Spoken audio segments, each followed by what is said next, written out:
Hello everyone and welcome back to Farmer Joe Homesteading. Today, unfortunately, we are going to be showing you the big mistake we made in our no-till garden.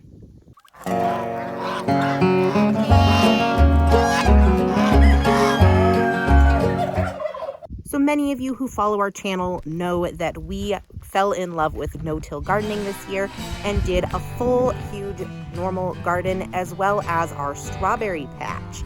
Today, I'm going to be showing you the big mistake that we made in our strawberry patch. If you haven't had a chance to see the video, make sure you check it out. It is a really good video, but make sure you listen to these helpful tips. So shortly after making that video, I did have one of our wonderful followers reach out to let me know that she was fearful that we had made a big mistake in our no-till garden. Now, it only took about a day or two after that I started noticing that she was indeed correct. So I'm going to go ahead and show you guys what our big mistake was in this no-till garden. So if you look at our strawberry patch, you will see it looks like we have grass growing everywhere in this garden. So the problem is not that it's actually grass, it is actually oats and barley that have seeded in the garden. What happened was we had used straw, even though it was last year's straw bale, it's almost a year old. It has been sitting in the barn. When we used it in this garden, it reseeded once it hit the dirt. So all of this that looks like it's grass is actually just young oats and barley. And when you pull it, it pulls up quite easily, and on a lot of them, you can actually see the oat still attached. That is a young oat.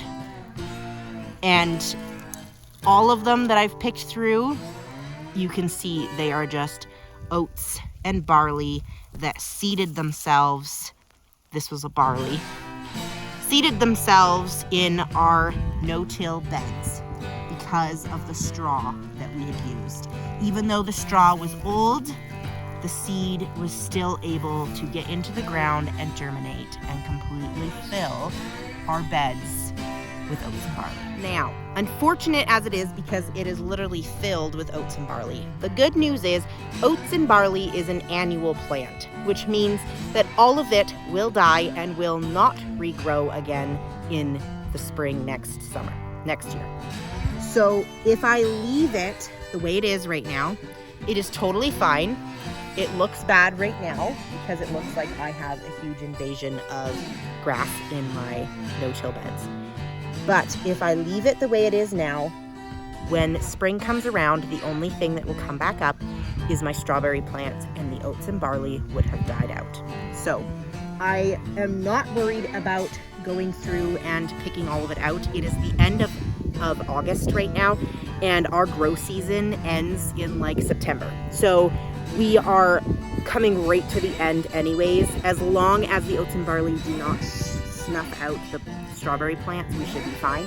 And so far, it seems to be okay, and the strawberry plants are doing really well. So at this point, I am not going to be worrying about it because it is so late in the year. However, if you are doing your no-till garden fresh early in the spring and this happens, it would definitely be a problem. So make sure that if you do the no-till method, you have straw that does not have seeds in it or that has been aged long enough or sat out long enough to kill the seeds, which we thought we had done. So sometimes it is better off to mulch at a different time.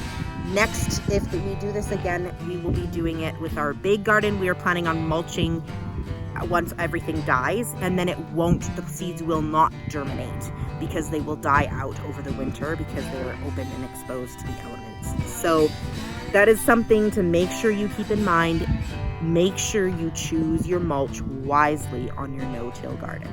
Thank you all so much for watching. Hopefully you guys learned something new today. The no-till method is amazing and we do love it so much. This was just our first error in mulch, and we will make sure to change up our mulch for the next time. Hopefully you guys enjoyed this video, and we'll see you guys next time. Make sure you subscribe to our channel to help support our farm.